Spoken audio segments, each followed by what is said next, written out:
Hi, this is Dr. Jim Fazone. I'm here with Gary Mattia, and you are in the principal's office. Principal at the SIPEC Center. I'm here with Gary Mattia. He's principal at the Asapink Center, and we have with us, as always, our producer and director, Nick Sikowski. We have a special guest today, and our special guest is our auto teacher at the SIPEC Center, and it's Mr. Cramer. Mr. Cramer, welcome.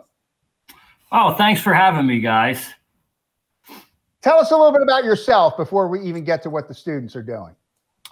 Well, I'm 6'3". I've recently trimmed down to about 198 pounds to get ready for the upcoming motocross season. I'm 41. I love walks in the forest, brown hair, brown eyes. I don't have any favorite television shows right now. I have 4 children, and I love being an auto teacher. Awesome, and those are all great qualities. Go ahead, Mr. Mattia. You have a question for Kramer. What are you working on with the kids right now? Well, we just finished up, and I'll try and move out of the way, re-gearing this Jeep right here. And this came to me on a tow truck. I didn't know that. I was asked if I could re-gear a Jeep, and I said, yeah, sure, no problem. Bring it on over. You know, so it came over, shake it off the tow truck bed. 35-inch tires, which are not stocked for a Jeep. So we went from 373 gears to 456 gears. And if you search me on YouTube, you'll get a short video explaining rear differential gear ratios if you care to learn. But kids out there, if you want to put big giant tires on your truck, then you're going to need to make some changes, and those are the changes we did. This morning we were learning about room temperature vulcanizing sealants and anaerobic sealers. I mean, some real exciting stuff. So we watched a couple videos from the company Permatex, which is a big silicone maker, as we wrap this project up. But, you know, what are we learning about? We're learning about manual drive lines, if you want to get right down to what the curriculum says. Manual drive lines and differentials, which is transmission back to the axle. So if our engine makes power, you got to get that power from the engine back to the back of the vehicle if it's rear-wheel drive, and then out to the wheels. So all that junk between the engine and the wheels we'll call drive line, and that's what we're learning about right now.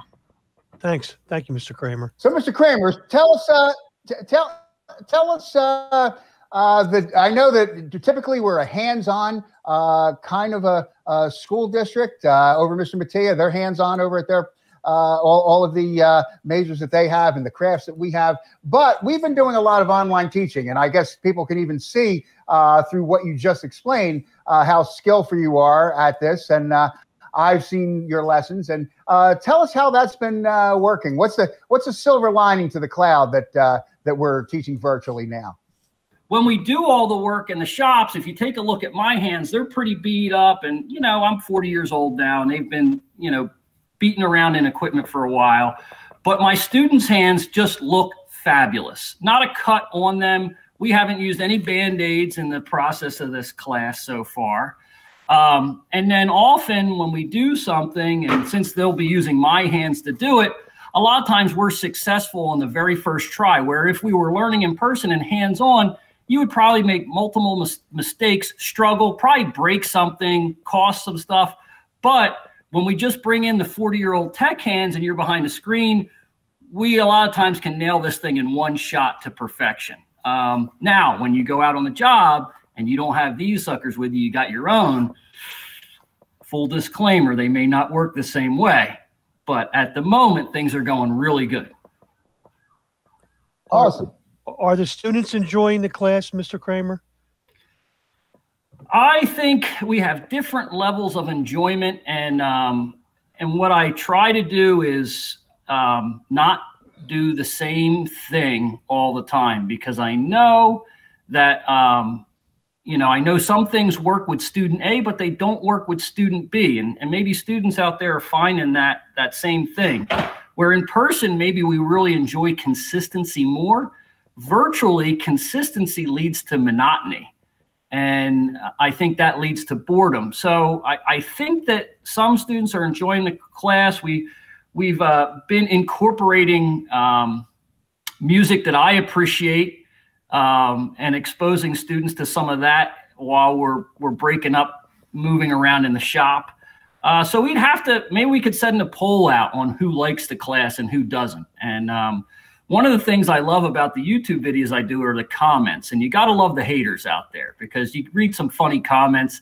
And I have no doubt that Auto Tech kids could leave the best comments out there. Thanks, Mr. Cramer. You know what? I remember a quote from Walt Disney, and he said, entertaining first and educational second. And what I notice, Mr. Cramer, and whether it's when the kids are face-to-face or when we have virtual teaching and learning, the students like being around you. They like the way you interact with them. They like the way you honor them as human beings.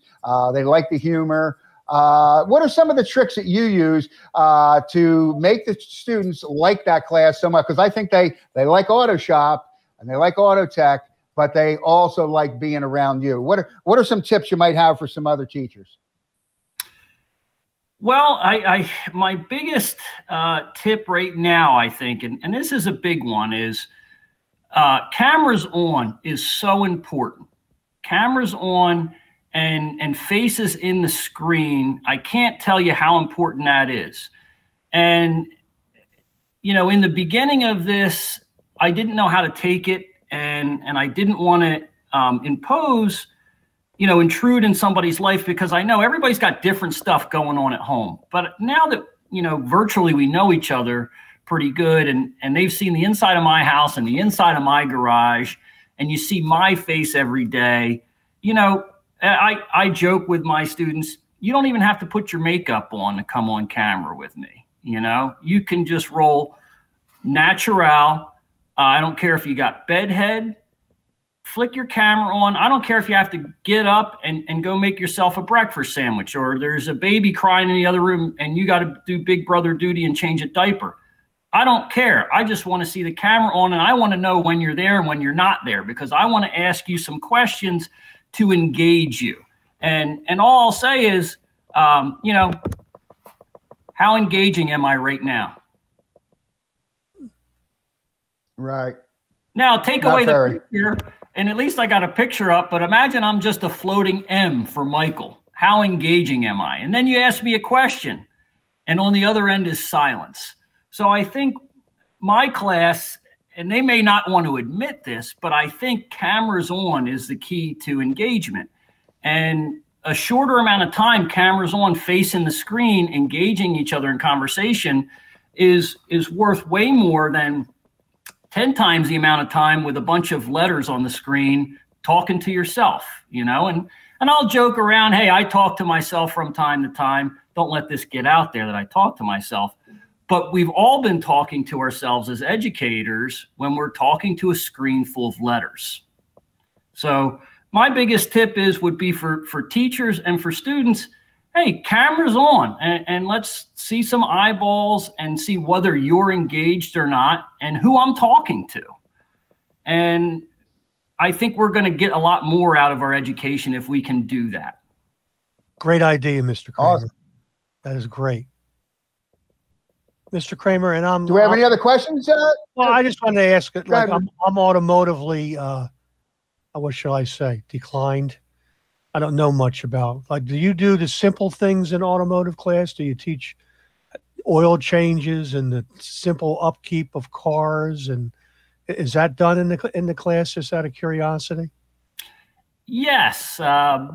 We teach general maintenance stuff, as simple as an oil change. Brake work can be very simple. You know, unfortunately, though, with all the stuff that's out there, even the simplest job can turn into something very complicated if it's not a straightforward job. So if I could write you instructions on how to do an oil change. Now, those instructions work the day that car rolled out of the factory and it was brand new. But guess what? The world happened to the car, just like the world's happening to us, right? So we drove around out there in the New Jersey salt for a while. We let it get 10, 15, 20 years old. We let UV light break down things. Then we let some techs that maybe shouldn't have been techs, or owners who shouldn't have been working on their cars, work on their cars and make some mistakes there. And now all of a sudden that simple job that should be pull a drain plug out has turned into, you know, remove an oil pan from an engine. And oh, by the way, you've got to lift the engine up to pull the oil pan out. And when you pull the oil pan out, you've got to disconnect the exhaust. And the exhaust doesn't come apart after you've heat cycled it 50 times. So I do teach the simple stuff. And a lot of times that simple stuff is very valuable for just anybody who's a motorist, who's going to be driving a car. It's helpful to understand what's going on. Even if you're paying somebody else to do the work, to understand the work that's involved helps you understand what you're paying for and whether you're getting ripped off. And that's the biggest question that I get from people that know me and trust me is, does this sound right? Because they're worried that they're being charged unfairly. And I'm happy to explain to anybody that I work with the repairs that I'm doing and what goes into that. So yes, to come back to your question, do I teach the simple stuff? Absolutely. And if you start in this industry, those are the repairs you'll start doing. Thank you, Mr. Cramer. So, Mr. Cramer, before we wrap it up, tell our viewers what you like most about teaching. Well, I love working on cars, and that's what I teach. So it works really good. But what I love most about teaching, and this is what brought me into this field, is working with different people and different personalities. So you work on a car all by yourself, and you do that day in and day out, and it can get monotonous. It can get boring. But the dynamic of working with a bunch of young people that are interested in the field, a bunch of personalities that are just awesome personalities, different from your own, adds a dynamic that is just unbelievable and exciting. And the reason I love being a teacher is the students. All right. Well, you heard from one of the true professionals, in my opinion, Mr. Cramer, our guest today. And I've been around a while, but I really appreciate your efforts, Mr. Cramer. I thank you for being on our show. Keep up the good work with the kids. You're a true asset to the profession. We thank you for being with us. Hey, thanks, guys, and have a great day. Talk to you soon. All right. And for all of us here at the principal's office, for Gary Mattia, Nick Sikowski, and myself, Jim Fazone, we will see you next week in the principal's office. Bye-bye.